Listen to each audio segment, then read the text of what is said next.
Bonjour, bienvenue dans votre chaîne Communiquer en français. J'espère que vous allez super bien et bienvenue dans cette nouvelle vidéo. Le sujet de cette vidéo est l'oubli.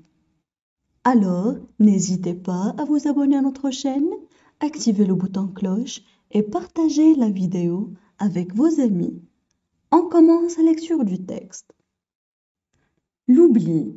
L'oubli est un phénomène biologique, naturel et incessant, destiné à nous protéger contre la perception massive des informations incidentes qui nous parviennent en continu.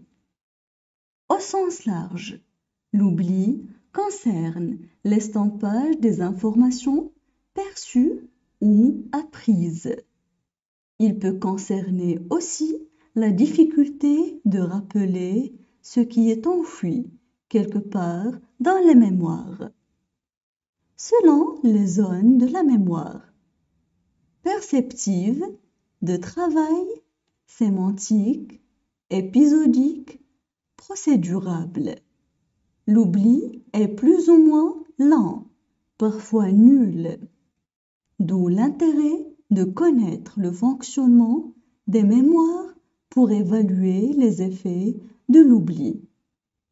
On pense parfois avoir oublié des informations qui sont simplement difficiles à rappeler, d'où l'importance d'identifier les modes possibles de rappel d'une information en mémoire et de savoir comment une information peut être plus ou moins facilement réactivée.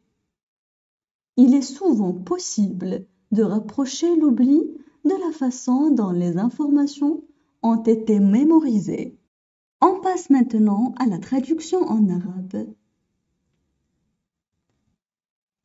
L'oubli. L'oubli. L'oubli. L'oubli est un phénomène biologique, naturel et incessant. L'oubli est un phénomène biologique, naturel et incessant. L'oubli est un phénomène biologique, naturel et incessant. Destiné à nous protéger contre la perception massive des informations incidentes.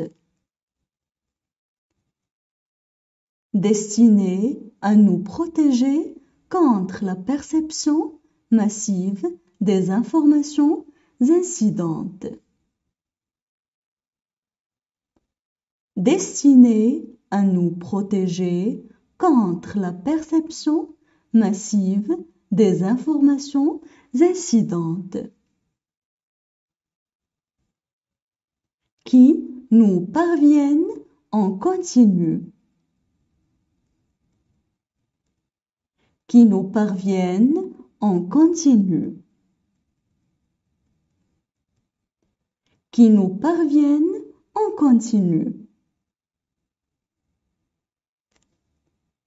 Au sens large, l'oubli concerne l'estompage des informations perçues ou apprises. Au sens large, l'oubli concerne l'estompage des informations perçues ou apprises. Au sens large, l'oubli concerne l'estompage des informations perçues ou apprises. Il peut concerner aussi la difficulté de rappeler ce qui est enfoui quelque part dans les mémoires. Il peut concerner aussi la difficulté de rappeler ce qui est enfoui quelque part dans les mémoires.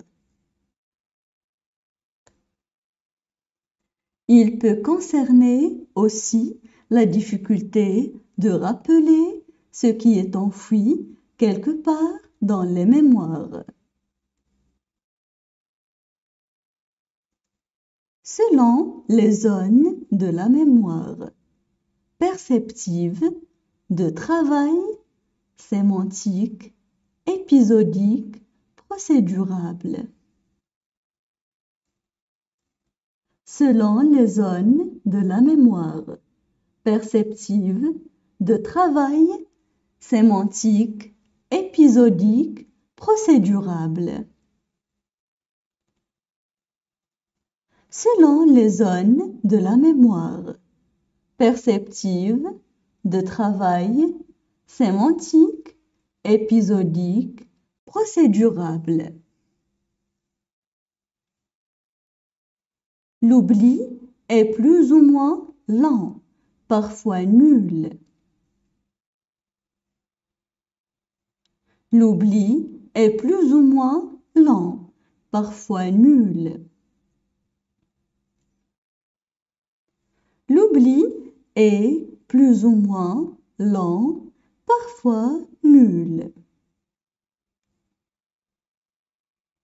D'où l'intérêt de connaître le fonctionnement des mémoires pour évaluer les effets de l'oubli. D'où l'intérêt de connaître le fonctionnement des mémoires pour évaluer les effets de l'oubli. D'où l'intérêt de connaître le fonctionnement des mémoires pour évaluer les effets de l'oubli.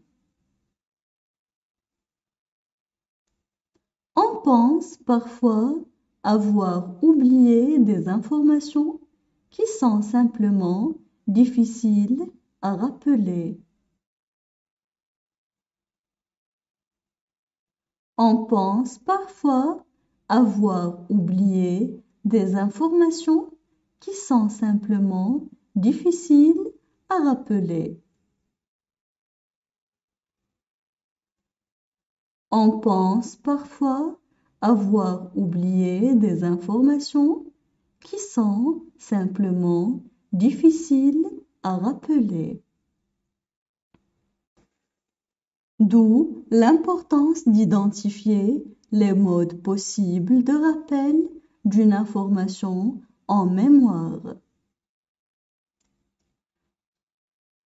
D'où l'importance d'identifier les modes possibles de rappel d'une information en mémoire. D'où l'importance d'identifier les modes possibles de rappel d'une information en mémoire. Et de savoir comment une information peut être plus ou moins facilement réactivée. Et de savoir comment une information peut être plus ou moins facilement réactivée. Et de savoir comment une information peut être plus ou moins facilement réactivée. Il est souvent possible de rapprocher l'oubli de la façon dont les informations ont été mémorisées. Il est souvent possible de rapprocher l'oubli de la façon dont les informations ont été mémorisées. Il est souvent possible de rapprocher l'oubli de la façon dont les informations ont été mémorisées. Maintenant, je vais relire le texte. L'oubli. L'oubli est un phénomène biologique naturel et incessant, destiné à nous protéger contre la perception massive des informations incidentes qui nous parviennent en continu. Au sens large, l'oubli concerne l'estampage des informations perçues ou apprises.